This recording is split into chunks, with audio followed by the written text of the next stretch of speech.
매년 아들 내외가 김장을 도우러 찾아왔었는데 올해는 또 바쁘다는 핑계만 돌아옵니다. 김장철이 다가오니 마음이 무거워졌죠. 옆집 할머니는 아침부터 웃음꽃이 피었습니다. 이번 주 토요일에 딸이랑 사위가 온대. 김장하러 말이야. 할머니의 말에 저는 그저 쓴웃음만 지었어요. 아이고, 우리 사위는 배추 절이는 게 취미야. 작년에도 혼자서 다 절였다니까. 옆집 할머니의 자랑이 가시처럼 가슴에 박힙니다. 올해도 어김없이 아들에게서 똑같은 말이 돌아왔어요. 엄마, 이번에도 회사 일이 너무 바빠서. 설날에도 똑같은 핑계였네요. 이번에는 도저히 시간을 못 내겠어요. 추석에도 마찬가지였죠. 해외 출장이 잡혀서 이번 추석은 못 갈 것 같아요. 명절 때마다 돌아오는 변명이 이제는 지겹습니다. 옆집 할머니가 저를 걱정스레 바라봤어요. 올해는 아들 내외가 김장하러 온대요. 아직 연락이 없네요. 아이고, 요즘 젊은 것들은 다들 그래. 다들 바쁘지. 할머니의 위로가 더 서럽게 느껴졌습니다. 마을 회관에서 저를 걱정하는 목소리가 들립니다. 김장할 때 우리가 도와줄까? 혼자서 어떻게 하려고 그래? 그래도 혹시나 하는 마음에 아들에게 다시 전화를 걸어봅니다. 아들아, 이번 주말에 김장하는데 시간 되니? 일손이 부족해서 말이다. 엄마, 이번에도 바쁜데 죄송해요. 수화기 너머로 들리는 차가운 목소리에 가슴이 아팠어요. 며느리에게도 연락해봤지만 받지를 않습니다. 어머님, 저희 지금 회사 일이 너무 바빠서요. 텔레비전에서는 김장 특집 방송이 한창입니다. 화목한 가족들이 김치를 담그는 모습이 눈에 밟혀요. 다음 날 새벽부터 일어나 배추밭으로 향했어요. 홀로 배추를 수확하려니 허리가 끊어질 것 같습니다. 옛날에는 이렇게 힘들지 않았는데. 한숨만 나옵니다. 배추 한 포기를 뽑아들고 일어서려는데 허리가 삐끗했어요. 그대로 땅바닥에 주저앉고 말았네요. 예전에는 아들이 도와줬었는데 그때는 그 일이 당연하게 여겨졌어요. 지금 생각하면 그때가 감사한 일이었죠. 겨우 일어나 젖은 배추를 씻으려는데 양동이가 너무 무겁습니다. 이웃집 할머니가 저를 보더니 걱정스러운 목소리로 말했어요. 아이고, 혼자 하려고 그래? 내가 도와줄까? 아니에요. 저 혼자 할 수 있어요. 괜찮다고 했지만 온몸이 쑤시네요. 절인 배추를 물에 헹구는데 손이 얼음장 같아요. 그 순간 허리를 잡고 절인 배추를 들어올리다 그만 발을 헛디뎌 배추가 바닥에 쏟아졌습니다. 옆집 할머니가 급하게 달려왔어요. 이러다 큰일 나겠어. 내가 좀 도와줄게. 죄송해요. 패 끼치게 해서. 아이고, 우리가 언제부터 바깥 사이인데. 다 돕고 하는 거지. 할머니의 따뜻한 말에 눈시울이 붉어졌어요. 젊었을 때는 혼자서도 잘만 했던 일인데 이제는 배추 한 포기도 힘이 드네요. 작년에도 혼자 하다가 허리 삐끗했다며? 이웃들이 하나둘 모여들었습니다. 저는 고개를 숙였어요. 고마워요. 정말. 이웃들의 정이 너무나 따뜻하게 느껴지는 날입니다. 문득 아들 생각이 났어요. 내 자식보다 이웃들이 더 가족 같은 이 현실이 씁쓸하네요. 그 순간 배추를 씻다 말고 전화를 받았습니다. 며느리의 목소리가 수화기 너머로 들려왔어요. 어머니, 저희가 이번에도 못 가서 죄송해요. 이미 익숙한 사과에 가슴이 먹먹했습니다. 근데 어머니도 아시다시피 저희 애가 어머니 김치를 얼마나 잘 먹는지 몰라요.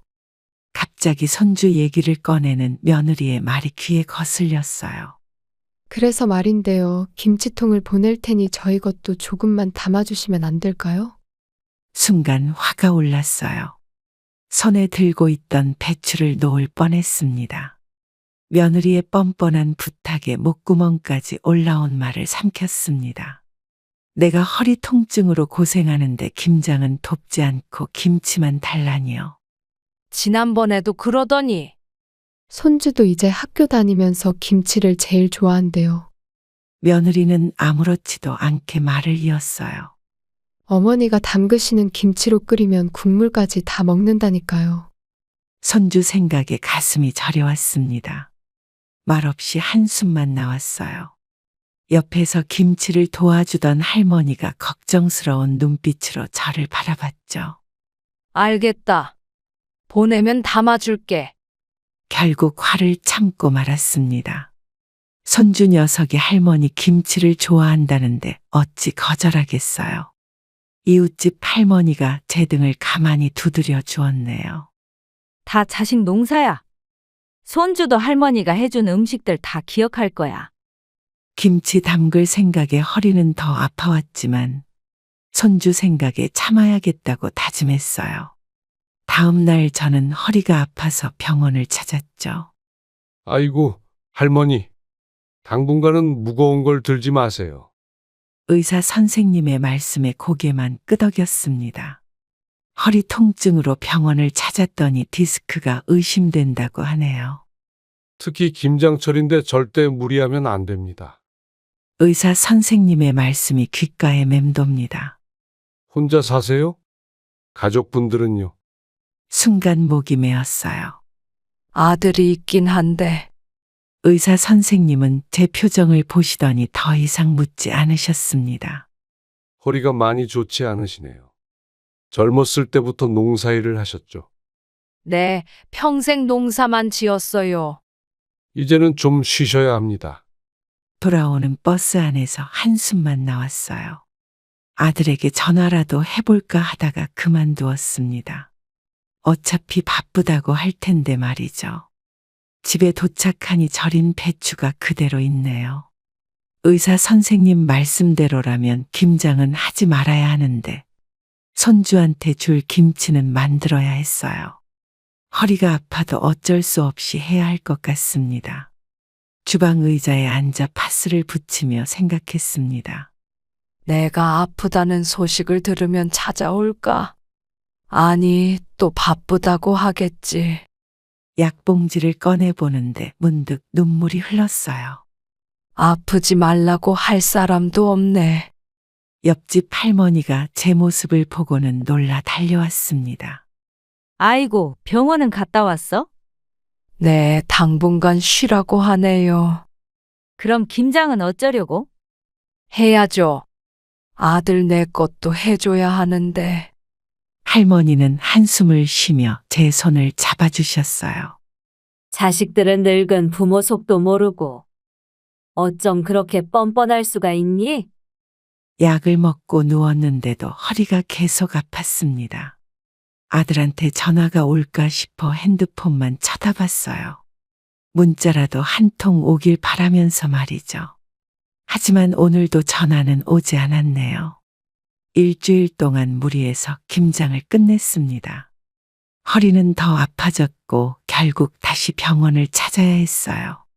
의사 선생님은 이번에는 더 심각한 표정으로 진료실에 들어오셨네요.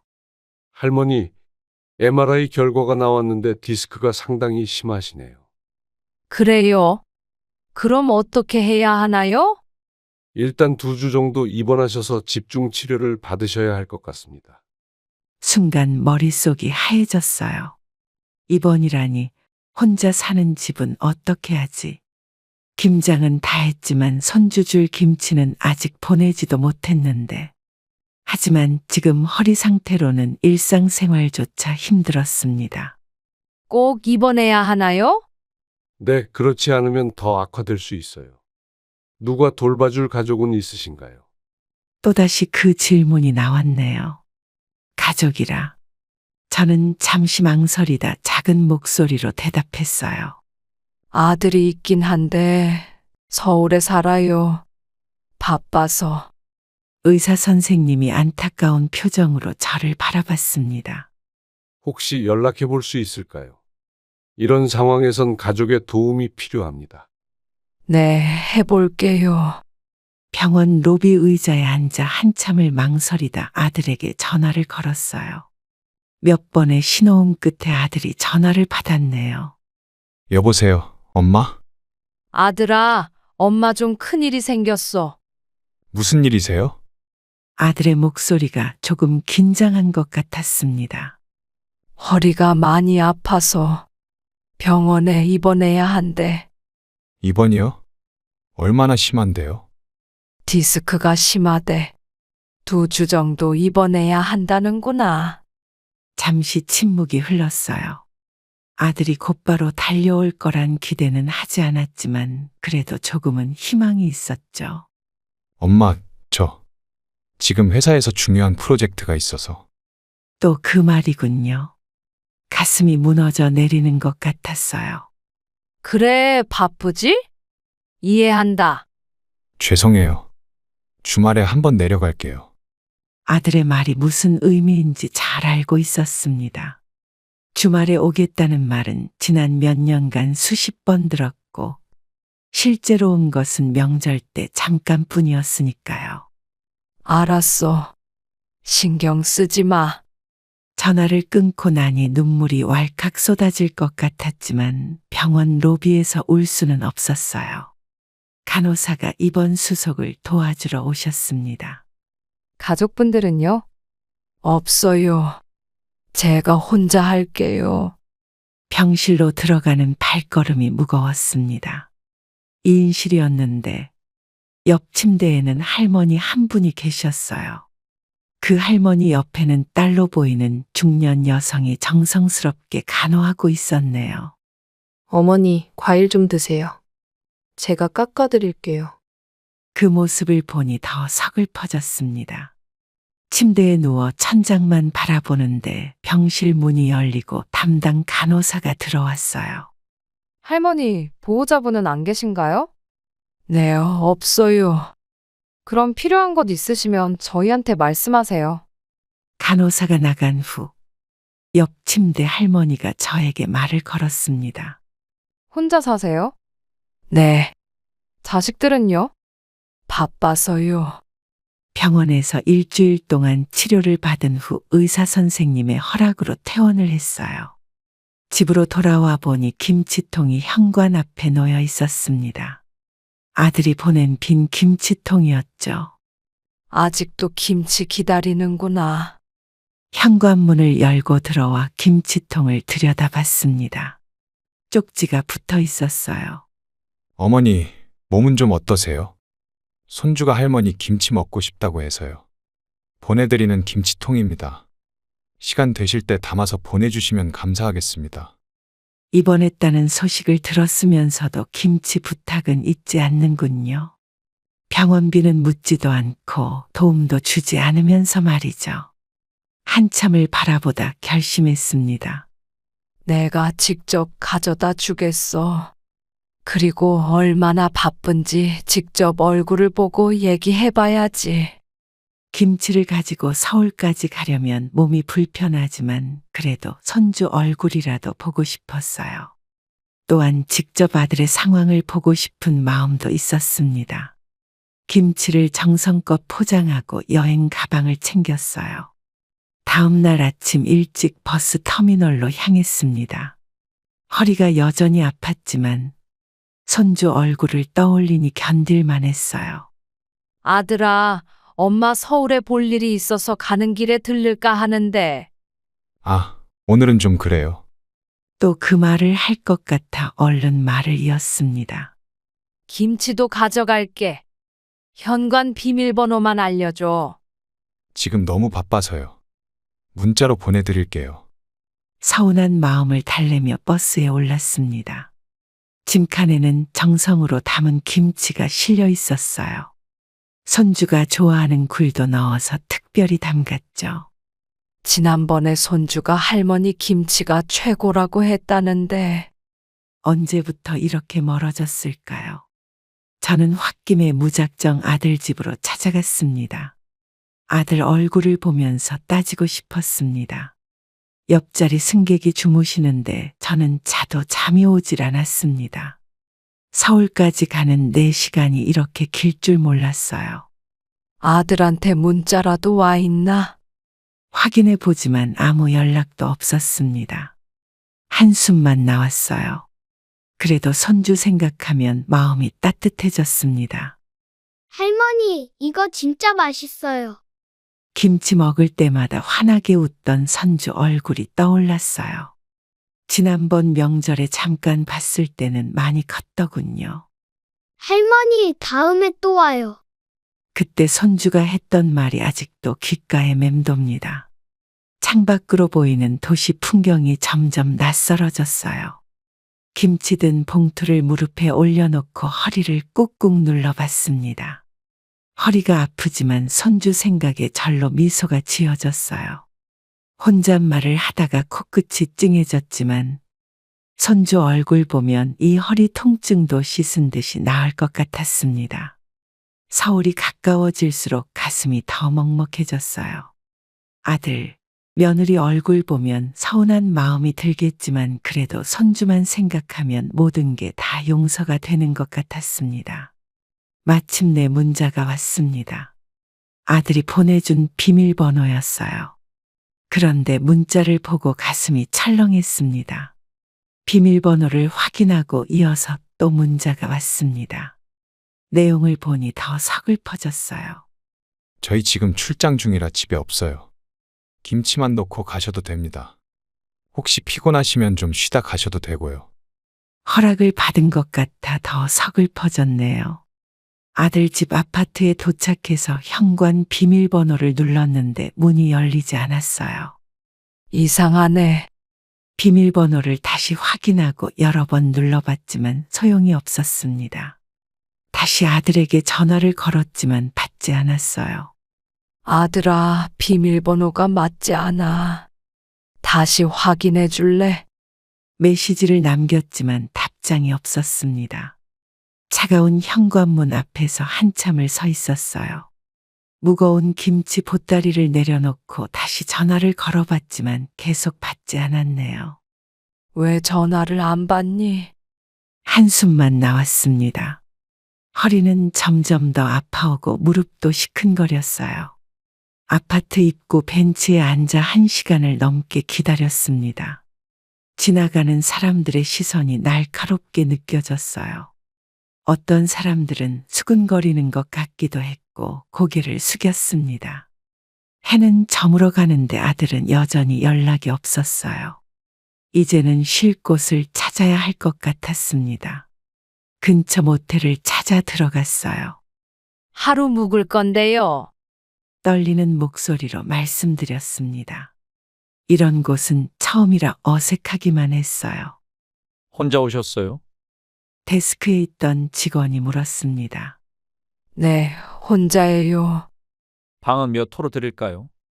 아무 방이나 괜찮아요. 방에 들어서니 낯선 냄새가 코를 찔렀습니다. 김치 가방을 내려놓고 침대에 앉았어요. 천장의 형광등 불빛이 너무나 차갑게 느껴졌네요. 배도 고프고 해서 도시락을 시켰습니다. 혼자 드시나요? 모텔 종업원의 물음에 가슴이 더 아팠어요. 텔레비전을 켰지만 소리만 크게 들렸습니다. 도시락을 앞에 두고 젓가락을 들었는데 목이 메어 넘어가질 않았어요. 옆방에서는 웃고 떠드는 소리가 들렸습니다. 복도에서는 누군가 뛰어다니고 있었어요. 이런 곳에서 밤을 보내야 한다는 게 믿기지 않았습니다. 시계는 겨우 8시, 긴 밤이 될 것 같았어요. 아들에게 또 전화를 걸어보지만 여전히 받지 않았습니다. 창문 너머로 보이는 도시의 불빛이 더욱 차갑게 느껴졌어요. 내가 뭘 잘못했나? 혼잣말로 중얼거리다 눈물이 흘렀습니다. 시골 집에서는 이맘때쯤이면 저녁 드라마를 보고 있을 시간인데 낯선 방에서 혼자 밥을 먹어본 적이 언제였던가 싶었어요. 다음 날 아침 일찍 깨어났어요.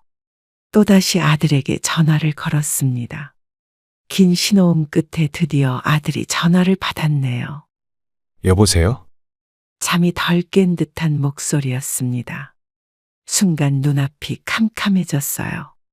아들아, 내가 김치를 들고 여기까지 왔는데 목소리가 점점 높아졌습니다. 엄마, 죄송해요.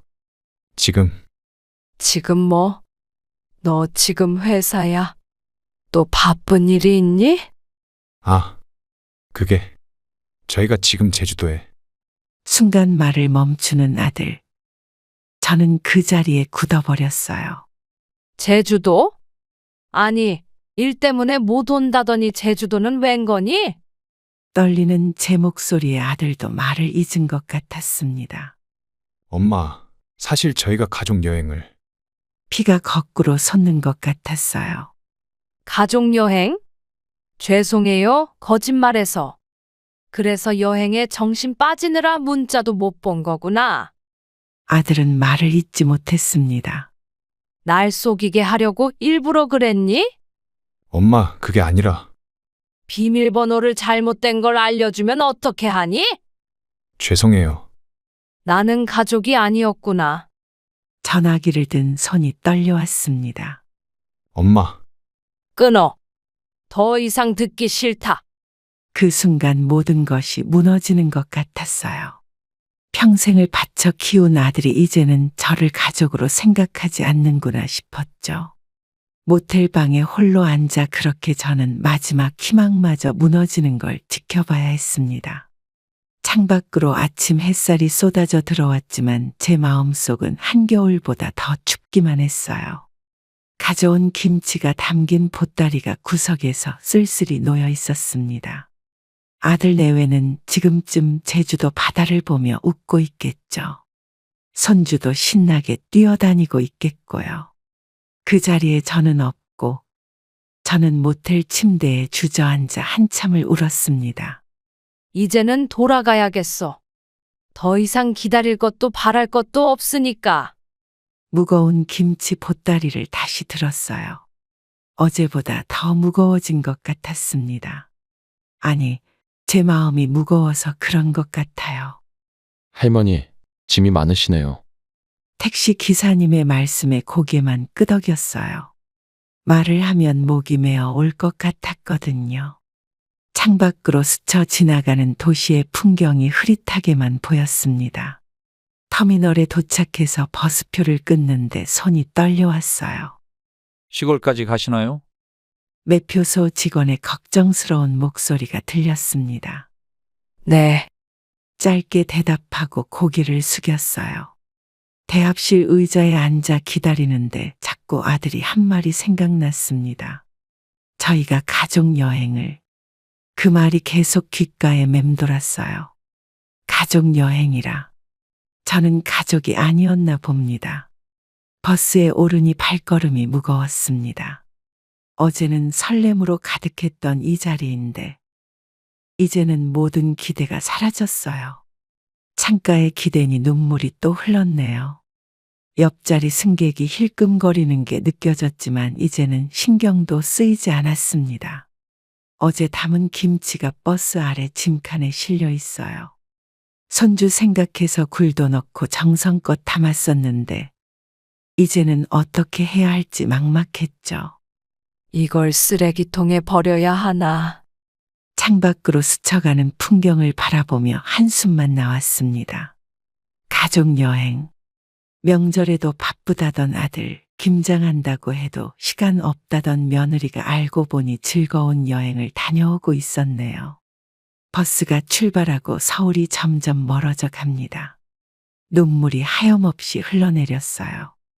창밖의 풍경이 눈물에 번져 흐릿했죠. 할머니, 괜찮으세요? 옆자리에 앉은 젊은 여성이 걱정스레 물었습니다. 네, 괜찮아요. 말은 그렇게 했지만 괜찮지 않았어요. 절대 괜찮지 않았죠. 혹시 물 한 잔 드실래요? 여성이 건네준 물을 받았지만 목구멍에 뭔가 걸린 듯 넘어가질 않았습니다. 고마워요. 고향으로 돌아가는 시간이 이렇게 길 줄 몰랐어요. 무거운 김치 보따리만큼 제 마음도 무거워졌네요. 이제 돌아가면 동네 사람들은 뭐라고 할까 싶었어요. 괜찮아, 괜찮아. 스스로를 달래봤지만 쉽지 않았어요. 한 정거장에서 버스가 잠시 멈췄을 때 휴대폰이 울렸습니다. 아들이었네요.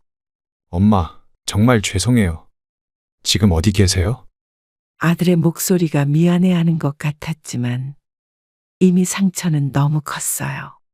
가는 중이야. 어디로요? 집에요? 그래. 지금 비행기표 예매하고 있어요. 바로 가서 엄마 뵐게요. 갑자기 돌변한 아들의 태도가 더 서글펐네요. 괜찮아. 오지 마. 엄마, 정말 죄송해요. 제가 너무 생각 없이. 이제 와서 뭘. 그냥 여행 잘 마저 하고 와. 전화를 끊고 꺼버렸어요. 이제는 더 이상 듣고 싶지 않았습니다. 버스가 다시 출발하고 저는 눈을 감고 잠을 청했어요.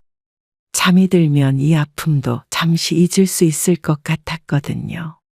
하지만 잠은 오지 않았습니다. 점점 고향으로 가까워지는 동안 마음의 결심이 서서히 굳어갔어요.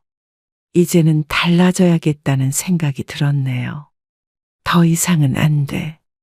버스 창문에 비친 제 모습이 너무 지쳐 보였습니다. 평생 아들만 생각하며 살아왔는데 이제는 제 삶도 돌아봐야 할 시간인 것 같았어요.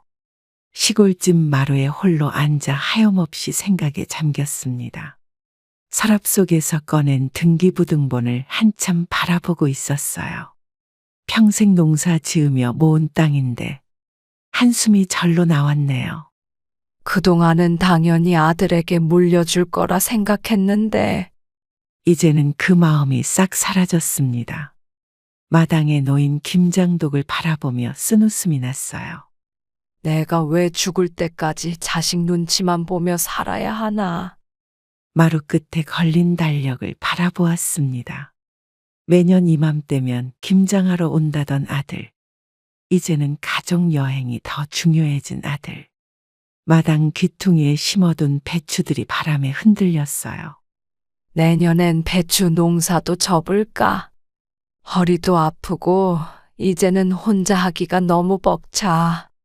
평생 아들 걱정으로 살아왔던 것 같은데 이제는 제 남은 생도 생각해 봐야겠다는 생각이 들었습니다.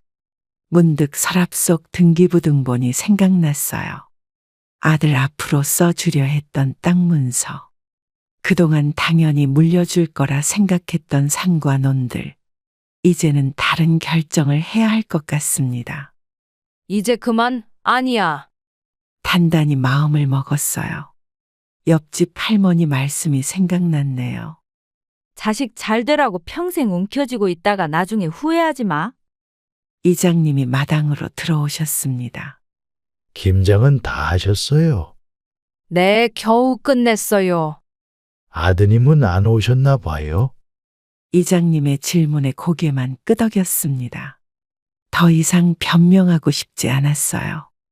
요즘 젊은 사람들 다 바쁘죠. 어쩔 수 없어요. 그렇긴 한데. 이장님은 제 표정을 살피더니 말을 돌리셨어요. 그런데 요새 읍내 복지관에서 노인분들 프로그램이 많던데 한번 가보시는 게 어떠세요? 복지관요. 네, 요리도 배우고 노래도 부르고 재밌대요. 외롭게 계시지 말고 가끔 나가보세요. 이장님의 제안이 갑자기 새롭게 들렸습니다. 지금까지 제 인생은 아들을 위한 삶이었는데 이제는 저를 위한 시간을 가져도 되지 않을까 싶었어요. 한번 가볼게요. 고마워요. 이장님이 가신 후 마당에 떨어진 낙엽을 쓸어내며 하늘을 올려다 봤습니다. 제주도의 하늘과 같겠죠? 거기서 웃고 있을 아들 가족을 생각하니 다시 눈시울이 붉어졌어요. 이제는 나를 위해 살아야겠다. 쓸쓸한 마음으로 저녁 해가 지는 걸 바라봤습니다. 내일부터는 달라져야겠다고 다짐했어요. 이제는 내 인생의 주인으로 살아야겠어. 등기부등본을 다시 서랍에 넣으면서 작은 메모장을 꺼냈습니다. 변호사 사무실 연락처가 적혀 있었어요. 옆집 할머니가 전에 유산 정리할 때 알려주셨던 연락처였네요. 내일 전화해봐야겠다. 오랜만에 마음이 가벼워지는 것 같았습니다. 아들에게 땅을 물려주는 것보다 더 의미 있게 쓸 수 있는 방법이 있지 않을까 생각했어요. 오늘 밤은 오랜만에 편안하게 잘 수 있을 것 같았습니다. 며칠을 고민하다가 결국 전화기를 들었습니다. 아들 연락을 기다린 것이 아니라 오늘은 제가 먼저 전화를 걸었어요. 여보세요. 아들의 목소리가 들리자 가슴이 먹먹해졌습니다. 잠시 침묵이 흘렀어요. 엄마, 저번에는 제가 말을. 깊게 숨을 들이마셨습니다. 이제 너희들 마음대로 해라. 내 김장이고 뭐고 앞으로는 신경 쓰지 마. 수화기 너머로 아들의 당황한 숨소리가 들려왔습니다. 그리고 내 시골 땅 너희들 주려던 마음 접었다. 순간 전화기 너머가 조용해졌어요. 엄마, 갑자기 무슨. 아들의 목소리가 달라졌네요. 여행 잘 다녀왔니? 한마디 던지자 아들이 말을 잃었습니다. 앞으로는 거짓말하고 그러지 말거라. 창밖으로 보이는 빨래줄에 이불이 너풀거렸어요. 어머니, 이번엔 며느리였습니다. 전화기를 바꿔 들은 것 같았어요. 저희가 잘못했어요. 됐다. 이제 와서 뭘? 허리가 아파와 방석을 꽉 잡았습니다. 시골 농사도 내년부터는 접을 거야. 그럼 김장은 어떡하시려고요? 며느리의 걱정스러운 목소리가 귓가를 스쳤습니다. 쓴 웃음이 나왔어요. 이제 혼자 먹을 만큼만 하면 되지. 어머니, 이제 그만 끊을게. 수화기를 내려놓는 순간 왈칵 눈물이 쏟아졌습니다. 그래도 후련했어요. 마음 한켠이 시원해지는 것 같았습니다. 창밖의 하늘이 유난히 파랗게 보였어요. 이제야 제 삶을 찾을 수 있을 것 같았습니다. 다음 날, 읍내 복지관으로 향했어요. 전에는 한 번도 가보지 않았는데, 이제는 제 시간을 의미 있게 보내고 싶었거든요. 처음 오셨네요. 어서 오세요. 복지관 소장님이 반갑게 맞아주셨습니다. 네, 처음 왔어요. 오늘은 마침 김장 담그는 날이에요. 혼자 사시는 어르신들께 나눠드릴 반찬이죠. 김장이라. 웃음이 나왔어요. 제가 김장은 자신 있습니다. 그래요? 그럼 오늘 선생님이 되시겠네요. 복지관 부엌에는 여러 할머니들이 모여 있었습니다. 다들 저와 비슷한 처지인 것 같았어요. 저기 새로 오신 분이세요. 김치 담그는 거 잘 안 돼요. 어서 오세요. 우리가 늘 일손이 부족했어요. 처음 보는 할머니들이었지만 왠지 모르게 따뜻함이 느껴졌습니다. 배추를 손질하며 이런저런 이야기를 나누었어요. 자식들은 다들 바빠서 명절에도 못 온다니까요. 다들 비슷한 이야기를 하는 걸 보니 저만 그런 게 아니었나 봅니다. 왠지 마음이 조금 가벼워졌어요. 우리끼리 의지하면서 살아요. 가족보다 더 가족 같은 게 이웃이지. 할머니의 말씀이 가슴에 와닿았습니다. 오랜만에 웃음이 나왔어요. 복지관에서 일주일 정도 시간을 보내다 보니 마음이 많이 차분해졌습니다. 그런데 어느 날 아침 대문 소리가 들렸어요. 어머니, 아들과 며느리가 숨을 헐떡이며 서 있었습니다. 마음을 단단히 먹고 담담한 목소리로 물었어요. 웬일이야? 제주도는 잘 다녀왔니? 저도 모르게 비꼬는 말투가 되었네요. 그 순간 아들은 무릎을 꿇으며 말했습니다. 어머니, 저희가 잘못했어요. 일어나. 그러지 말고. 어머님, 정말 죄송해요. 거짓말해서요. 며느리도 고개를 푹 숙이고 서 있었어요. 평소에는 듣기 힘들었던 사과의 말들이 쏟아져 나왔습니다. 앞으로는 자주 찾아뵐게요. 좀 더 잘할게요. 어머니, 갑자기 달라진 태도가 오히려 더 서글퍼졌습니다.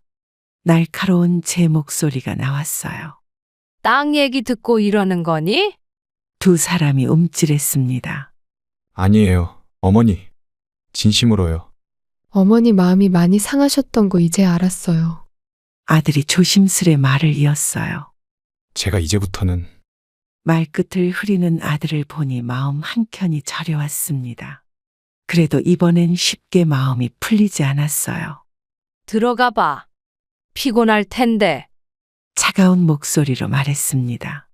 어머니, 오늘은 여기서 묵고 내일. 나도 피곤하다. 며느리가 제 손을 잡으려 했지만 슬며시 피했어요. 그들은 어쩔 수 없이 발걸음을 돌렸습니다. 다음에 또 올게요. 꼭 올게요. 현관문이 닫히고 혼자 남자 긴 한숨이 나왔어요. 재산 얘기에 저렇게 달라질 줄이야. 가족 여행 가서 웃던 모습이 자꾸 떠올라 가슴이 아팠습니다. 이틀 뒤 아들이 혼자 다시 찾아왔어요. 평소와 다르게 초췌한 얼굴이었습니다. 엄마, 무슨 일이야? 그게 사실 제가 할 말이 있어서요. 마당 귀퉁이에 앉아 한참을 머뭇거리더니 마침내 입을 열었어요. 사실 저희가 좀 어려운 상황이에요. 고개를 푹 숙인 채 말을 이었습니다. 카드 빚이 좀 밀렸어요. 순간 가슴이 철렁 내려앉았어요. 얼마나? 이자만 1,000만 원이 넘어요. 숨이 턱 막혔습니다. 어쩌다가 그랬니? 회사 일도 안 좋아지고 애 학원비에 대출 이자까지. 아들은 연신 한숨을 내쉬었어요. 그래서 혹시 말끝을 흐리는 아들의 눈가에 눈물이 고였습니다. 땅이라도 팔아서 좀 도와주시면 안 될까요? 순간 모텔에서의 그날이 떠올랐어요. 그 기억이 저를 단단하게 해주었습니다. 그래도 그때 제주도 여행은 너무했던 거 아니니? 죄송해요. 스트레스 받아서 무리했나 봐요. 어이가 없어 말이 나오지 않았어요. 빚이 있으면서 무슨 여행을 떠난 건지. 이제 와서 도움을 청하다니 정말 황당했습니다. 며느리는 알아. 아니요. 제가 혼자 끌어안고 있어요. 아들의 눈가에 눈물이 맺혔네요. 엄마, 한 번만 도와주세요. 애원하듯 제 손을 잡아오는데 가슴 한켠이 저려왔어요. 하지만 이번에는 단호하게 마음을 정했습니다. 아들의 간절한 눈빛을 마주보며 마음이 흔들렸습니다. 그래도 내 아들인데 하는 생각이 들었지만 이내 모텔에서의 서러움이 떠올랐어요. 나한테 거짓말하고 이제 와서 또 그러니. 정말 죄송해요. 앞으로는 절대. 잠시 마음이 흔들렸습니다. 그래도 내 아들인데. 하지만 이내 결심을 굳혔어요. 이제는 네가 알아서 해결해. 아들의 눈에서 눈물이 흘러내렸습니다. 제발 엄마. 그동안 엄마가 너무 다 해줬나 봐. 이제 그만 가. 피곤하다. 아들은 한참을 그 자리에 앉아있다 일어섰습니다. 돌아서는 아들의 뒷모습이 어쩐지 낯설어 보였어요. 대문을 닫는 소리가 들리고 저는 그제야 눈물을 훔쳤습니다. 자식이라고 끝까지 챙겨주고 싶은 마음도 있었지만 이젠 아니었어요. 밤새 잠을 이루지 못했습니다. 카드 빚이라니 한숨만 나왔어요. 하지만 그것도 진실이 아닐 수도 있겠지. 새벽에 마당을 서성이다 장독대 앞에 앉았습니다. 내가 너무 심했나 싶었지만 아들의 눈물 어린 얼굴이 자꾸 떠올랐어요. 문득 손주 얼굴이 스쳐 지나갔네. 학원비도 못 내면 우리 손주는 어쩌지. 가슴 한켠이 찌릿해 왔습니다. 평생 모은 땅을 팔면 빚은 해결될 텐데. 이런 생각이 들었어요. 옆집 할머니 목소리가 귓가에 맴돌았습니다. 자식들 다 해결해주면 나중에 후회한다. 그래도 피는 물보다 진하다고 아들이 잘못했다며 빌 때의 모습이 떠올랐어요. 하지만 이내 제주도 여행 생각에 가슴이 미어졌습니다. 빚이 있으면서 무슨 여행이지. 서랍 속 등기부등본을 꺼내 한참을 바라봤어요. 이걸 주면 정말 끝일 텐데. 한숨 섞인 눈물이 흘러내렸습니다. 새벽 내내 뒤척이다 창가에 앉아 있었어요. 아들은 지금쯤 잠도 못 이루고 있겠죠. 전화라도 한 통 할까? 수화기를 들었다 놨다를 수십 번. 결국 전화는 걸지 못했습니다. 이제 와서 마음이 약해지면 안 되는데 아침이 밝아오는데도 여전히 마음은 어둡기만 했어요. 어머니, 생각해 보셨어요? 관문 앞에 무릎까지 꿇으려는 아들을 보며 가슴이 저렸습니다. 하지만 이내 마음을 다잡았어요. 그 땅은 내 청춘을 갈아놓은 거야. 떨리는 목소리로 말을 시작했습니다. 네 아버지랑 처음 시작할 때 황무지였다. 그때 기억이 떠올라 목이 메었어요. 땅을 일구면서 너를 키웠어. 아들은 고개를 푹 숙인 채 말이 없었습니다. 그 돈 카드 빚으로 날리면 어쩌려고? 이번엔 꼭 갚을게요. 애원하는 목소리가 가슴을 파고들었어요. 하지만 이제는 달랐습니다. 안 돼. 이제는 나를 위해 살아야겠다. 단호한 제 목소리에 아들이 놀란 듯 쳐다봤습니다. 얼마나 결심이 단단한지 보여주기 위해 목소리를 낮추었지만 떨리는 것을 감출 수 없었어요. 아들의 얼굴이 굳어졌습니다. 몇 년 전 사업 실패로 도움을 청하던 때, 또 그전에는 집 계약금으로 찾아왔던 때가 떠올랐어요. 그때마다 도와줬더니 이제는 당연하게 생각하는구나. 엄마, 그게 아니라. 됐다. 이제 그만 가보렴. 아들이 발걸음을 돌리는데 가슴이 미어집니다. 평생을 함께했던 아들이기에 더 아팠지만 이번만큼은 마음을 굳게 먹었어요. 대문 밖으로 사라지는 아들의 뒷모습을 보며 생각했습니다. 마당에 떨어진 낙엽을 쓸면서 눈물을 훔쳤어요. 이제야 진정한 결심을 한 것 같네요. 내 삶의 주인으로 살기로 한 첫걸음, 가슴이 아프지만 후회는 없었습니다. 다음 날 아침 복지관에 다시 나갔어요. 일주일 전부터 다니기 시작한 곳인데 이제는 꽤 익숙해졌습니다. 소장님이 반갑게 맞아주셨어요. 어머니, 오늘도 오셨네요. 요즘 얼굴이 많이 밝아졌어요. 그래요. 기분도 나아졌네요. 소장님은 복지관 서류를 정리하시다가 문득 물으셨습니다.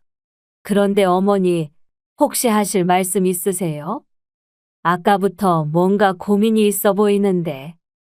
망설이다가 용기를 내어 말씀드렸어요. 저기 소장님, 네, 말씀하세요. 제가 땅이 좀 있는데. 잠시 말을 멈추고 깊은 숨을 들이마셨습니다. 이 말을 하려고 밤새 고민했지만 이제 망설임은 없었어요. 혹시 조금이라도 기부를 하고 싶은데 되나 해서요. 소장님의 눈이 커졌습니다. 놀라움과 감동이 섞인 표정이었어요. 어머니, 그게 정말인가요?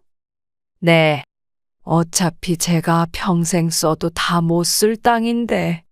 마음이 한결 가벼워졌습니다. 이런 결정을 내리기까지 많은 시간이 필요했지만 이제는 확신이 들었어요. 이웃들을 위해 쓰고 싶어요. 소장님은 잠시 말을 잇지 못했습니다. 그리고 진심으로 감사하다는 말씀과 함께 제 손을 꼭 잡으셨어요. 어머니, 정말 감사합니다. 노인 복지 시설을 지으면 좋겠어요. 집에 도착해 마당에 앉아 차를 마시는데 전화가 왔습니다. 아들이었어요. 망설이다 전화를 받았네요. 엄마, 어디 계세요? 집에 있어. 무슨 일이야? 빚 얘기 때문에. 아들의 목소리가 여전히 조심스러웠습니다. 이제는 마음이 많이 가라앉은 상태였어요. 걱정 마. 내 결정은 바뀌지 않을 거야. 아니, 그게 아니고 어제 다른 방법으로 해결책을 찾았어요. 의외의 대답에 놀랐습니다. 아들이 계속 말을 이었어요. 친구에게 돈을 빌리기로 했어요. 이번엔 정말 엄마 손 안 벌리고 해결할게요. 그래? 그럼 다행이구나. 어머니, 땅 때문에 저희가 너무 이기적이었던 것 같아요.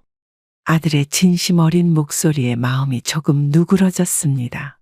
하지만 이미 저는 결정을 내린 상태였어요.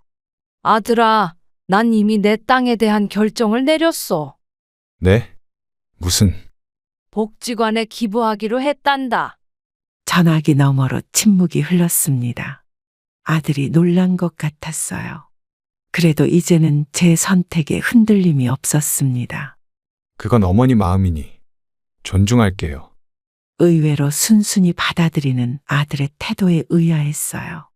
뭔가 다른 속셈이 있는 건가 싶기도 했지만 더 이상 의심하고 싶지는 않았습니다. 고마워. 이제 너희 가족도 너희 삶에 충실하렴. 전화를 끊고 마당의 꽃들을 바라봤습니다.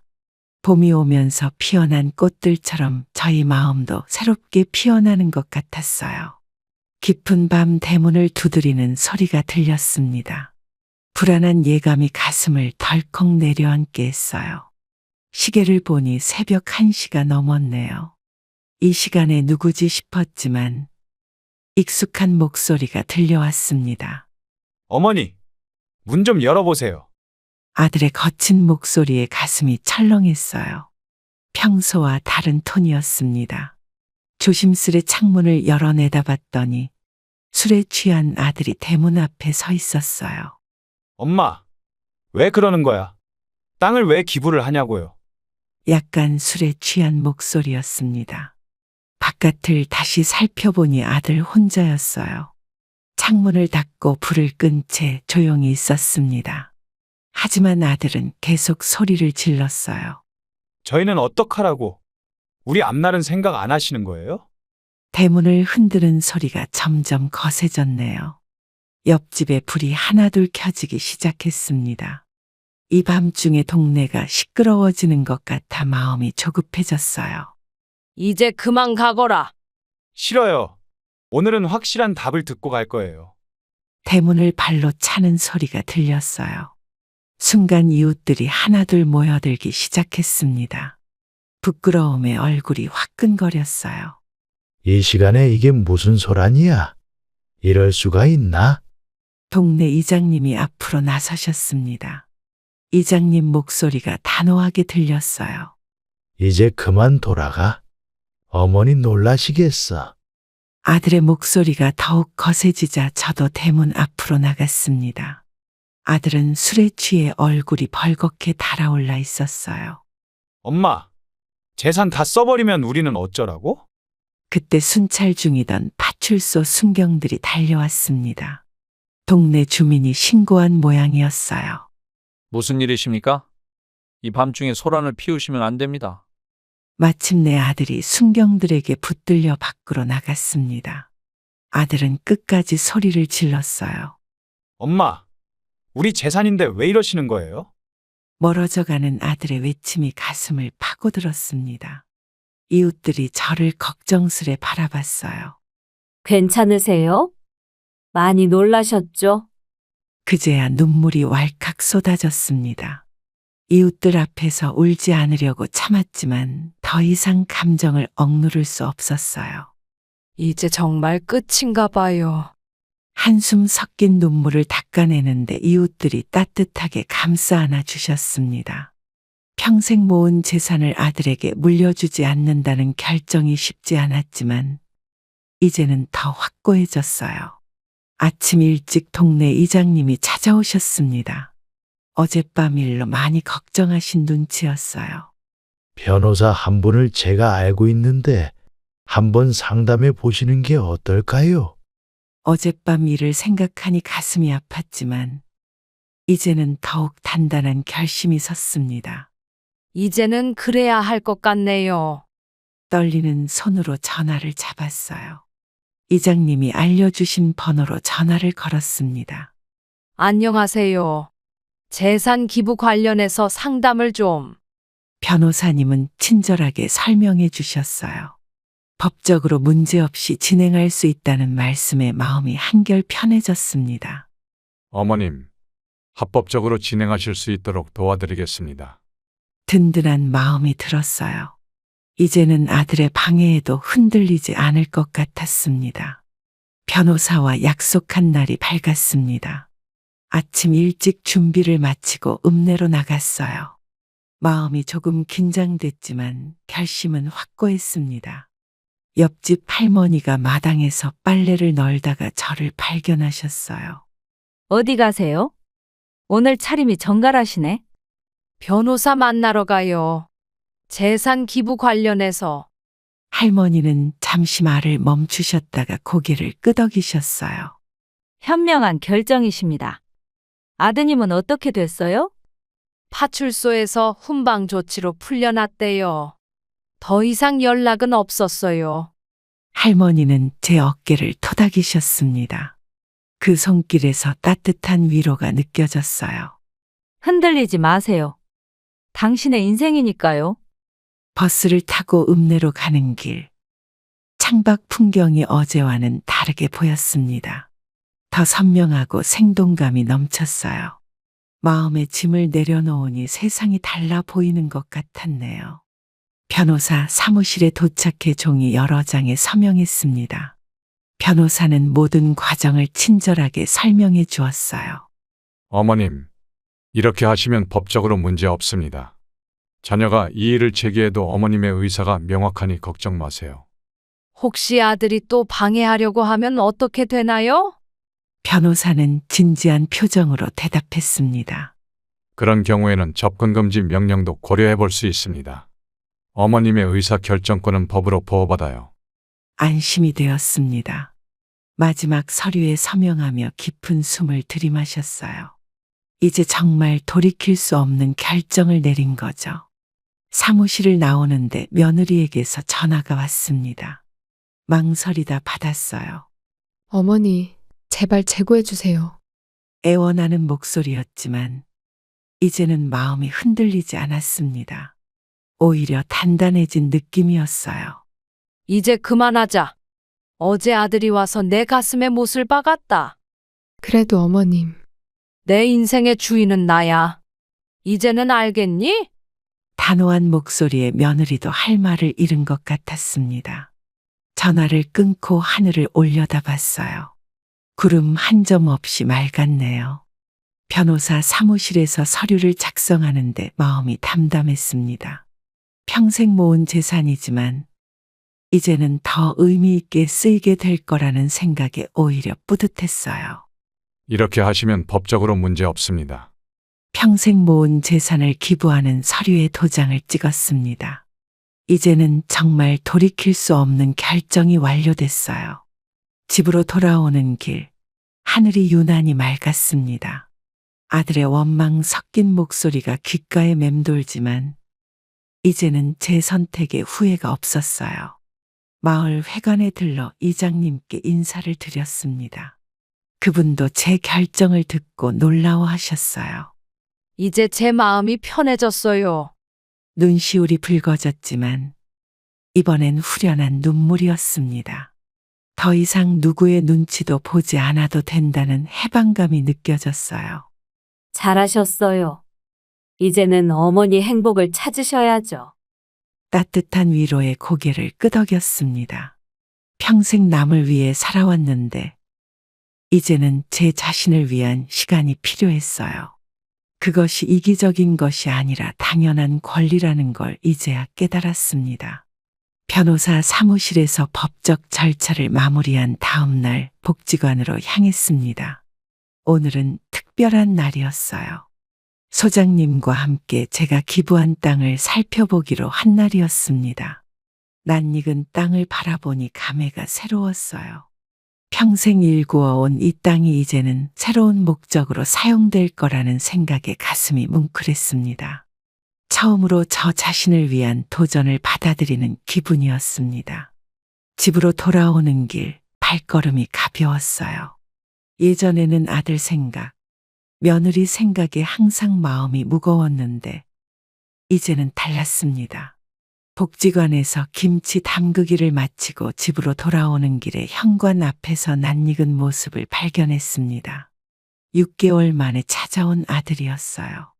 마지막으로 본 날은 술에 취해 소란을 피웠던 밤이었기에 순간 가슴이 덜컥 내려앉았습니다. 하지만 그때와는 다른 모습이었어요. 어머니, 아들이 조심스럽게 다가왔어요. 옷차림이 단정했고 눈빛도 맑았습니다.